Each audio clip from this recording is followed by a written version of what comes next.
Hello guys, के छ सन्चै हुनुहुन्छ? म चाहिँ आज खोलातिर छु। खोलामा पानी त छैन पौडिनलाई हैन, तर खोलामा चाहिँ हैन, म चाहिँ जङ्गल आएको ल पात टिप्न।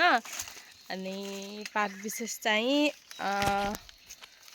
पात चाहिँ केलाई भन्दाखेरि मेरो भदैको भोलि न्वारान, त्यसैले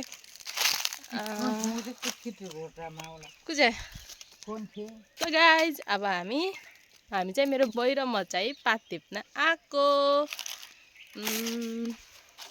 खोलाको बाटो निकै अप्ठ्यारो छ, मोबाइल हेरेर हिँड्न अलिक गाह्रै हुन्छ, त्यही भएर हामी चाहिँ मोबाइल अफ गरेर हिँडिन्छ। बाँकी भिडियोमा पात टिपेर देखाउनेछु। Okay guys. ल गाइज, यो चाहिँ खोला हो। यो खोलामा चाहिँ बर्खामा यति पानी हुन्छ, हामी तर्न पनि सक्दैनौँ, यति ठुलो हो यो गाइज खोला।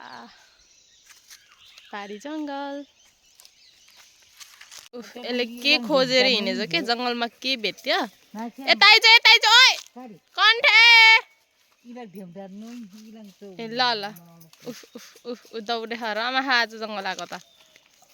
गाई त्यो झार हो कि घाँस चिन्नु भयो? हामी चाहिँ पार्टी र हुँदा यो झारको खुब भाँडाकुटी खेल्थ्यौँ क्या। यो भन्दा नि अलि अर्कै खालको हुन्थ्यो, तर पात यस्तै हुन्थ्यो क्या। चिन्नुहुन्छ? कतिपयको गाउँमा पनि पाइन्छ होला यो घाँस। गाइज, मैले चाहिँ यहाँ औषधि भेटाएँ कि होइन। यो हामीले रानी सिङ्का भनेर चिन्छौँ पारेर होइन। यो खायो भने नि खोकी लागेको एकदम निको हुन्छ भन्छन्। मैले खाएर पनि हेरेको निको हुन्छ। कसैलाई एकदम लडेको केटापट्टि छ भने नि गाइज राम्रोसँग देखेन, यो खानु होला, पक्कै निको हुन्छ। मेरो अनुभव पनि छ। रानी सिङ्का यही हो गाइज खोकीको दबाई। यो चाहिँ भलिबल लभरहरूको लागि है। यहाँ चाहिँ भलिबल ग्राउन्ड रहेको छ।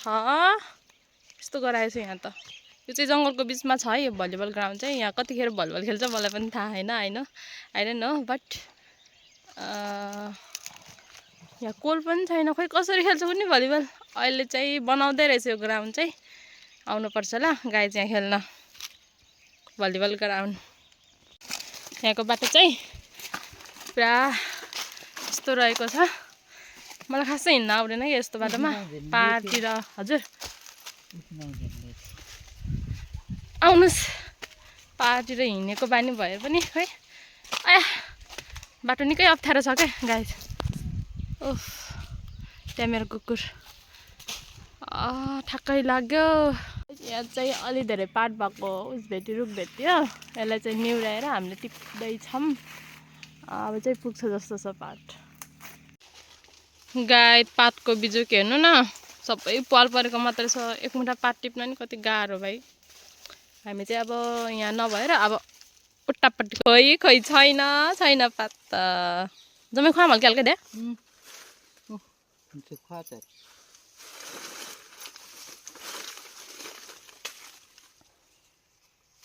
सेचो जमाले ला त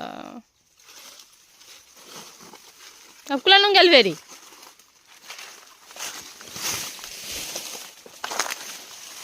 पातै छैन गाइज। 3 मुठी पात टिप्न आएको, पुर्याउनै सकिएन, के गर्ने होला। पात पात पात अनि मालेर पाउ वर्केको छ नि यहाँ छ क्या ल। पात यस्तै छ गाइज पातको हालत। अनि यस्तै भयो नि, हामीले खोजी खोजी टिपिरहेछौँ। अलिक पुर्याउन त पर्यो नि।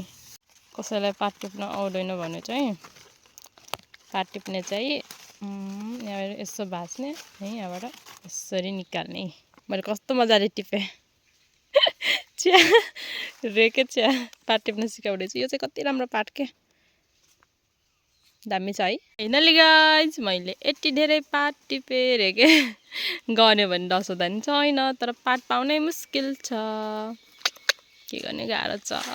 यो रुखमा चाहिँ निकै पात रहेछ गाइज। म टिप्न भनेर निहुराने क्रममा चाहिँ टाउको यस्तो बजारियो। यहाँ फेरि काट्न मनाइ छ क्या, अब गाली गर्नुहुन्छ। काट्न पनि हुन्न, यो पनि राम्रो कुरा हो, तर यस्तरी टाउको बजारियो, अझै दुखिरहेछ। हजुर ए ल ल, यहाँ छ अरे पात, त्यहाँ त्यहाँ त्यहाँ अलिअलि छ क्या। ल गाइस म पात टिप्छु है, फेरि भिडियो खिच्दै चस्पा टिप्न मिल्दैन क्या, मान्छे छैन भिडियो खिचिदिने। ल ल ल ल हाम्रो बहिनी यहाँ पात टिप्दै हुनुहुन्छ। यसो हिताब है। ए यो चाहिँ मुङ्ग्याल रे हाम्रो भाषामा। यहाँ चाहिँ बर्खाको सिजनमा यस्तो मजाले च्याउ फल्छ। यहाँ चाहिँ धमिरा देख्न सक्नुहुन्छ, सानसानो धमिराहरू मजाले च्याउ फल्छ देख्न सक्नुहुन्छ। पाहाडमा पनि पाइन्छ यस्तो होइन, यस्तो धमिराको गोडामा च्याउ चाहिँ मजाले पाउँछ यो जङ्गलमा। देख्न सक्नुहुन्छ धमिराको घर। गाइज काफल भन्न मिल्दैन, यो चाहिँ रैनीको फल हो। हाम्रो पाहाडतिर चाहिँ काफल पाइन्छ भने त रातो रातो रैनी फल्छ गाइज। यो चाहिँ यस्तो हुन्छ, यस्तो कलर आउँछ, सेम काफल जस्तो देखिने है हेर्दा, रैनी हो है, डिट्टु काफल के। यो चिन्नुभयो होला कतिपय साथीहरूले देख्नु पनि भएको छ होला। यो छक्काल हो, छाकल कि छक्काल समथिङ यस्तै केही भन्छ यसलाई। अनि यसको फल चाहिँ कालो कालो फल छ अनि एकदम मिठो हुन्छ। अनि यो जङ्गलमा पाइने विशेष जङ्गली फलहरूमध्ये यो पनि एउटा हो। हिताबैको नाम छाकल रे, छाकल छाकल गाइज। यो चाहिँ उनी हो जुन कहिले पनि फुल्दैन र यो ओसिलो ठाउँमा मात्र पाइन्छ। ल पात पनि टिप्यो, अब खासै धेरै टिप्न सकेन र हामीलाई चाहिएको पनि खासै धेरै पनि होइन, त्यही पनि यति चाहिँ भयो। अब चाहिँ हामी घर फर्किँदैछौँ।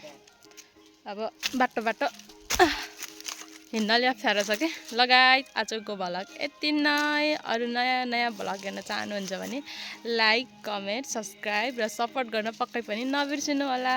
हस्, थ्याङ्क यू।